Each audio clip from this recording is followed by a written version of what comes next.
दोस्तों, एक बड़ी खबर आपके सामने रखने जा रहा हूं और इस तरह के टॉपिक पर मैं लगातार बात करता रहूंगा क्योंकि मुझे लोगों के दिमाग से उस भ्रम को दूर करना है जो इजराइल ने फैलाया है कि हमारी सेना दुनिया की सबसे ताकतवर सेना है।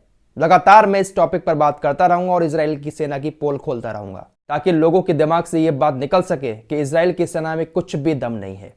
सिर्फ एक भ्रम पैदा किया हुआ है, भौकाल मचा रखा है इजराइल ने यूरोपीय मीडिया को खरीद कर। और अपने देश के उन लोगों से भी कहना चाहता हूं जो लोग इजराइल के ऊपर बहुत ज्यादा कूद रहे हैं, इजराइल की सेना देखो फिलिस्तीन के अंदर घुसकर मार रही है जिहादियों को, जो ऐसी बातें कर रहे हैं, कभी अपने देश की सेना की भी तारीफ कर लिया करो। सोशल मीडिया पर दिन रात कुछ लोग इजराइल की सेना की तारीफों के पुल बांध रहे हैं, कभी अपने देश की सेना की तारीफ कर लिया करो। हमें फख्र है अपने देश की सेना पर और हम फख्र के साथ इस बात को कहते हैं कि इजराइल की नामर्द सेना से लाख जगह बेहतर और लाख जगह मजबूत हमारे देश की सेना है। जिस तरह से निहत्थे लोगों को इजराइल की सेना मार रही है ना, हमारे देश की सेना कभी भी ऐसा काम नहीं कर सकती। हम तो आमने सामने की लड़ाई लड़ते हैं और हमारी सेना अपने दुश्मन को सामने से मारती है। दुनिया की सबसे ताकतवर सेना फिलिस्तीन के अंदर घुसकर जिहादियों को मार रही है, हमें घंटा मार रही है। फिलहाल देखिए, 40 दिन से ज्यादा इस जंग को हो चुके हैं, लेकिन अभी तक इजरायली सेना अपने बंधकों को नहीं छुड़ा पाई है। इजराइल की सेना ने आम लोगों के ऊपर, गाजा के ऊपर इतनी ज्यादा बमबारी की है, इतने हथियारों का इस्तेमाल किया है कि इजराइल 7.8 अरब डॉलर का कर्जदार हो गया है। इजराइल के ऊपर 7.8 अरब डॉलर कर्ज हो गया है जो उसने सेना के ऊपर खर्च किया है, हथियारों में खर्च किया है। इस जंग में 10 मिनट में खत्म करने का दावा करते थे, इतना सा संगठन है हमास, चुटकियों में मसल देना चाहिए था जिस तरह का हवा बना रखा था इजराइल की सेना का। लेकिन 7.8 अरब डॉलर कर्ज हो गया है। सिर्फ बमबारी करके हथियारों के बेस पर इजराइल की सेना गाजा के आम लोगों को मार सकती है, लेकिन हमास का सामना डटकर नहीं कर पा रही है। अरे गोला बारूद तो अनट्रेंड बंदे को भी दे दोगे ना, वो भी अपने हाथ में पकड़कर फेंक ही देगा। तो अब चलाने की 1 महीने की ट्रेनिंग किसी को दे दो, वो फौजी बनकर तैयार हो जाएगा। इजराइल की सेना में 20-22 साल के लड़के हैं और कुछ लोग कह रहे हैं भैया सबसे ताकतवर सेना है।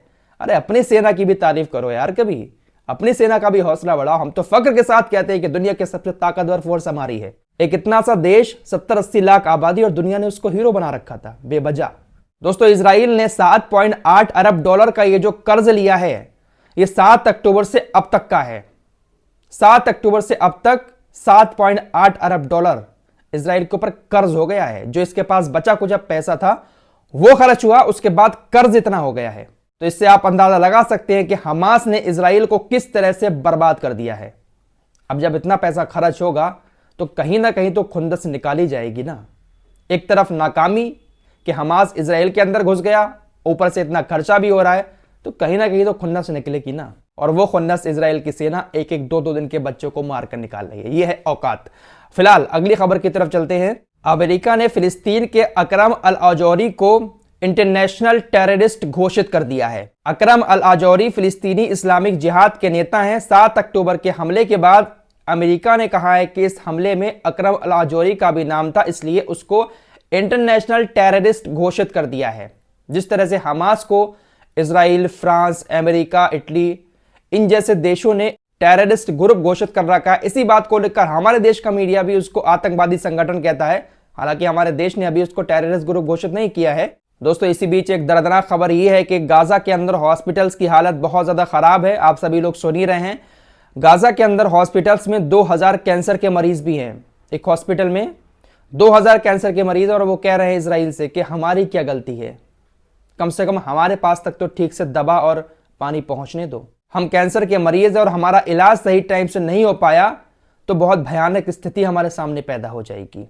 कैंसर मरीज लगातार वीडियोस बनाकर इजराइल की सेना के सामने हाथ जोड़कर गुहार लगा रहे हैं कि कम से कम हमें तो बख्श दो।